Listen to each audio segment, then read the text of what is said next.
Schwarzenegger, Stallone, Van Damme, Norris, Davis, Ridley, Larson.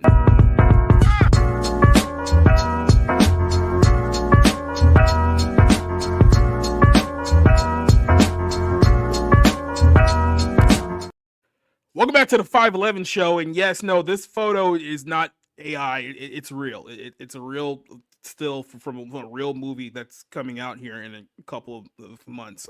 Amazon released a trailer not that long ago for a film called G20, and it has gotten a lot of attention on the interwebs over the last few days because it's basically a story where Viola Davis, you see here, a 60-year-old black woman, is the president of the United States, and she's at the G20 summit with a bunch of other world leaders, and terrorists arrive, and terrorists basically hijack the event. They kidnap all the world leaders, and they make some demands about money or something like that. I don't know, I didn't pay that much attention, but what happened is that Viola Davis becomes essentially the only path of escape, survival, and she basically won woman armies the entire group of it's fantasy. It's basically fantasy, and this really brings up a very, very interesting discussion within Hollywood. Is that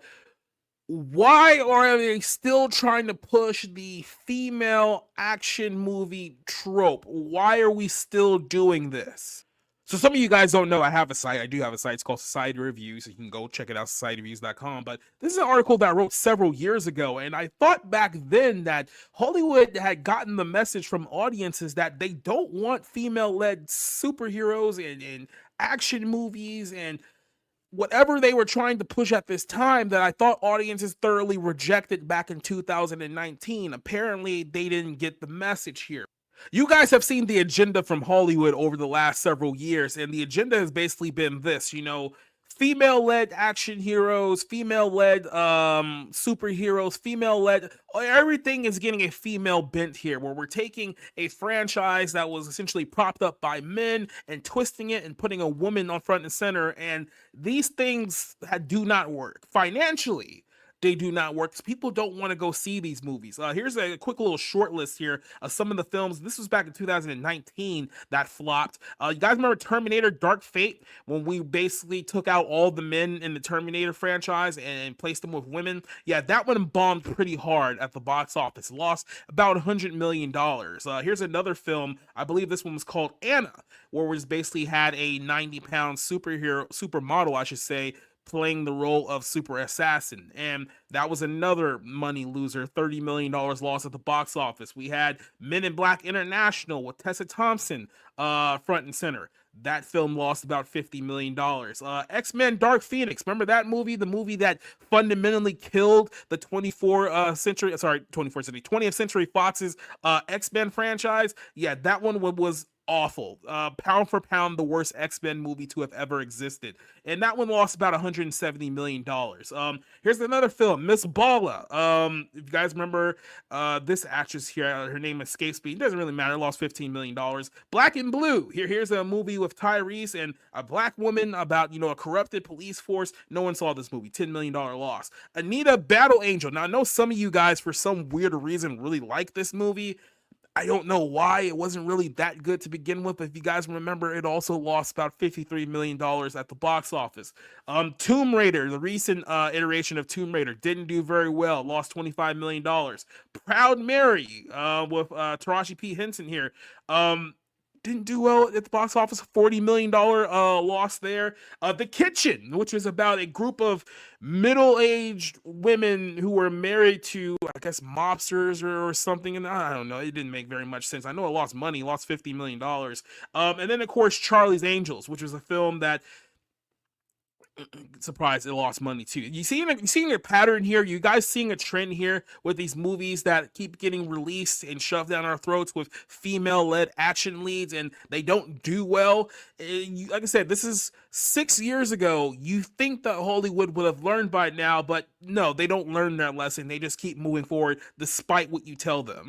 Now, G20 is not the only female-led action film that Hollywood is pushing out right now. You guys remember Daisy Ridley? You remember Rey from Star Wars? Now, I know that everyone's been talking about this Rey Star Wars trilogy that may or may not be coming out somewhere within the next 5 or 10 years. Who really knows what's going on with that movie right now? But outside of that, Daisy Ridley has not been in a lot of movies that I think anyone would consider good. She's been in a lot of movies of all time, if that makes any sense. But she also has a female-led action film that's coming out this week called Cleaner. And in the film Cleaner, she basically plays a ex-soldier, highly trained ex-soldier who essentially tries to thwart a hostile takeover of a building that her brother is inside, and she tries to save all the hostages because the hostages, I mean, I guess the mercenaries don't know that she's a highly trained ex. It's basically Die Hard. You guys remember Die Hard, like Bruce Willis, he's there for the Christmas party, and then like Gruber and all those guys. It's female Die Hard. That's all the movie is. And this is another film that's coming out this week. While there's no justifiable reason for more and more female-led action movies, the only logical answer you can go with is that Hollywood is once again adamant about flipping the gender roles, throwing the gender roles out of the window and turning them on its head, basically making men women through the obviously LGBTQ transgender movement, and then on the flip side, turning women into men, which means that instead of seeing men in the roles that they should be in, we're going to flip the script and give them to women.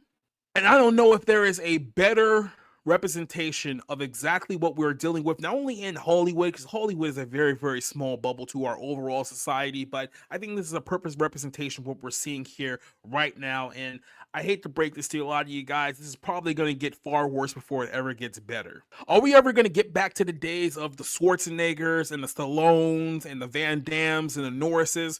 I would say the honest answer to that question is probably not without divine intervention.